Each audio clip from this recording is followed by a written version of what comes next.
શ્યામ Agrotech Junagadh આજે જુનાગઢ તાલુકાના રામેશ્વર ગામે આજથી 10 દિવસ પહેલા હું વલ્લભભાઈ દુધાત્રા અને એના નાનાભાઈ જે છે રાજુભાઈ દુધાત્રા એ બેને એના રિલેટિવ છે નરેડીથી રાજુભાઈ બરવાડિયા નરેડીથી એને એવું કીધું કે તલની અંદર બેહતા જાય છે તો એકવાર પ્રફુલભાઈને બતાવો અને રાજુભાઈ અહીં આવી અને મને બોલાવ્યો અને અહીં આવી અને આપણે એને દવા દીધી એનું સારું એવું રિઝલ્ટ મળ્યું છે.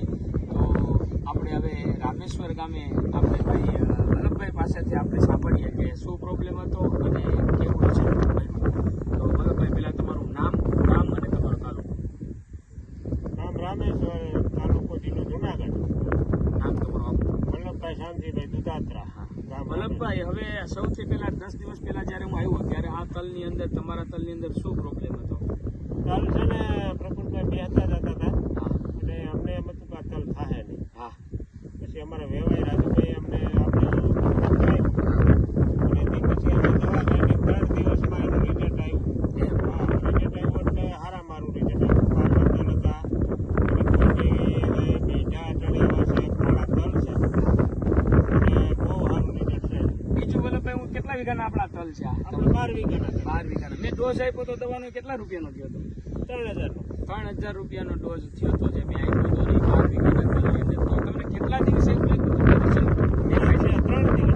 તો દરેક ખેડૂત એવું કહેતા હોય છે કે 3 દિવસની અંદર રિઝલ્ટ મળે, બરાબર? તો આપણે રાજુભાઈની વાડીએ આપણે જે દવાની અંદર છંટકાવ કર્યો છે તો એમાં કેવું રિઝલ્ટ મળ્યું? એમાં બહુ સારું રિઝલ્ટ થયું. હું જ્યારે દવા બે હતા જતા હતા ને એને તો માપે હતા નાના હા અને પરબારા એટલે એના વધી ગયા વૈઢા એમાં એટલે એના હેડા આવ્યા અને કેટલા દિવસે એમાં દેખાણું થયું? એમાં બસ 3 દિવસમાં તો સાઈટા પછી 2 દિવસમાં એવું લાગવા માંડ્યું કે પીરાશ દેખાતી બંધ થઈ ગઈ અને કાળા બીડા પડવાના ફૂટ થાય ફૂલે એવા ઉગડ્યા.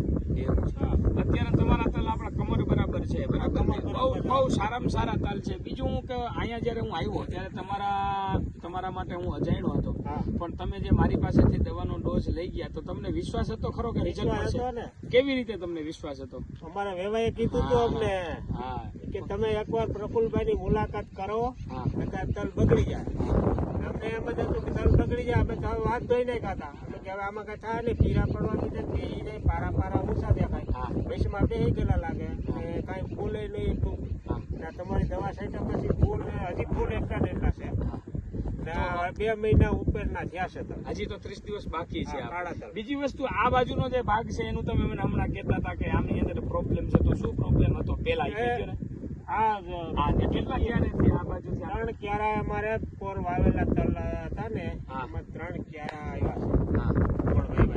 વાવેલામાં એ નબળા છે પણ તોય એ હારા થઈ ગયા. એ તો હાવ બગડી જતા હતા તો એ હારા તો થઈ ગયા છે. એ અને ગયા વખતે આપણે આવ્યા ત્યારે આપણે આ બાજુ છે જે નહોતા આવ્યા તો આ આખા ભાગનું તમે હમણાં મને કંઈક વાત કરતા હતા એનું શું પીરા પડતા હતા, બેહતા જતા ત્યાં પારવા હતા ને આમાં પારવા જતા અમારે ભાગ્યા વાળાએ પાણી ચાલુ કરી દીધું અને તલ લીધા 20 કિલો તલ લીધા.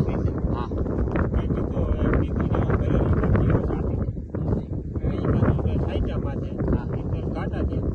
આ પારવા છે આનું તમને વિશ્વાસ જ નહોતો. પારવા હતા ને ઈ તલ તો અમને કે આ તો આ પારવા છે આ તો ગયા જ એનું કઈ નહીં થાય પણ ઈ તલ જ સારા થયા. ઈ તલ સારા અત્યારે મને પણ સારા દેખાય છે. અને એમાં તમે જો ફૂટ એવી થઈ છે, અવડી ડાયરું કાઢી છે અને ડાયરુમાં એવા બેઠા છે. બીજું વલ્લભભાઈ, હું તમને કહું અમારી જે દવા કે હું જે ફિલ્ડ કરું છું એના વિશે દરેક ખેડૂતને અમારો વિડીયો જોઈ દરેક ખેડૂત તમે કઈ ભલામણ કરો? દરેક ખેડૂતને અમે કહીએ છીએ તમારે તો કોન્ટેક્ટ કરે કાંઈ ફળ બગડતું હોય, જીરું છે, તલ છે, બધી વસ્તુ ધાણા છે, બગડતી વસ્તુ હોય ને એમાં જો તમારો કોન્ટેક્ટ છે તો ત્યાંથી સુધરી જાય.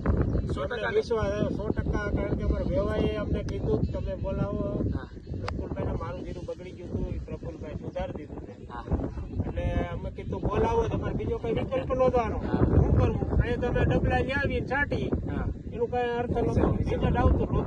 ત્યાં તો બહુ દવા તો દરેક ખેડૂતને હું પણ ભલામણ કરું છું, વલ્લભભાઈ દુધાત્રાએ ભલામણ કરી, હું પણ ભલામણ કરું છું કે તમારો કોઈ પણ પાક ગમે ત્યારે શિયાળુ, ઉનાળુ કે ચોમાસું જો બગડતો હોય તો તમે વર્ષોથી જેની પાસેથી દવા લ્યો છો, એકવાર દવાનો છંટકાવ કર્યા પછી બગડ્યા પછી જો ના સુધરે તો અવશ્ય એકવાર અમારો સંપર્ક કરજો, તો અમે સુધારવાનો પ્રયત્ન કરશું. સુધારી દઈશ એવું તો નથી કહેતો, પણ પ્રયત્ન કરી દઈશ 100%. બરાબર ને? તો દરેક ખેડૂત અમારો સંપર્ક કરે એવી હું ભલામણ કરું છું. બીજી વસ્તુ કે હું તમારી ફિલ્ડ ઉપર જ્યારે ખેતર ઉપર આવું ત્યારે તમારે અમારી પાસેથી દવા લેવી એવો હું આગ્રહ રાખતો નથી, પણ તમારો પાક સુધરે અને તમે જ્યાંથી દવા લેવી ત્યાંથી લઈ શકો તો હું તમને દવાનું પણ ચિઠ્ઠી લખી દઈશ અને તમારે જ્યાંથી લેવી નથી લઈ શકો. મારો ઉદ્દેશ એક જ છે કે ખેડૂત સધર થાય, ખેડૂતનો પાક નિષ્ફળ ના થાય અને ખેડૂતને વધારે ઉત્પાદન થાય. વલ્લભભાઈ શું કહો છો? હા, બરોબર છે. બરાબર ને? તમારી હાથી અમારો પાક પણ બગડી જતો તો સુધરી ગયો છે, અમે ઈ ભલામણ જ કરી છે. શ્યામકુલભાઈ નો સંપર્ક એકવાર કરો, શ્યામભાઈ એગ્રો.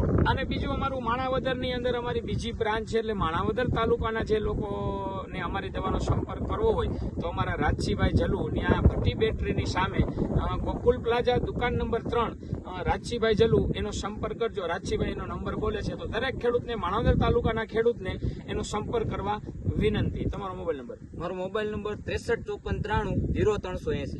શ્યામ એગ્રોટેક જુનાગઢ, પ્રફુલભાઈ. મારો મોબાઈલ નંબર 9879999327. દરેક ખેડૂત જોઈ શકે છે આ તલ બહુ સારામાં સારા અત્યારે વલ્લભભાઈના તલ છે. હા, વલ્લભભાઈ બતાવો, દરેક ખેડૂતને છોડ બતાવો, અંદર જઈને જરાક છોડ બતાવો. હા, જરાક બતાવો, વિડીયોમાં લઈ ગયો વલ્લભભાઈને, લાઈવ બતાવો વલ્લભભાઈને. એક જ છોડ છે, બતાવો. એક જ છોડ છે. આની જો ડાયરી કેટલી છે? હા, આ તલ હાવ ફેલ થઈ જતા હતા ને વલ્લભભાઈ? હાવ ફેલ થઈ જતા હતા, એને બદલે 6-7 ડાળી નીકળી છે.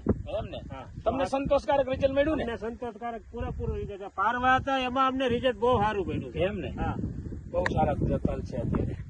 શ્યામ એગ્રોટેક જુનાગઢ, પ્રફુલભાઈ. મારો મોબાઈલ નંબર 9879999327.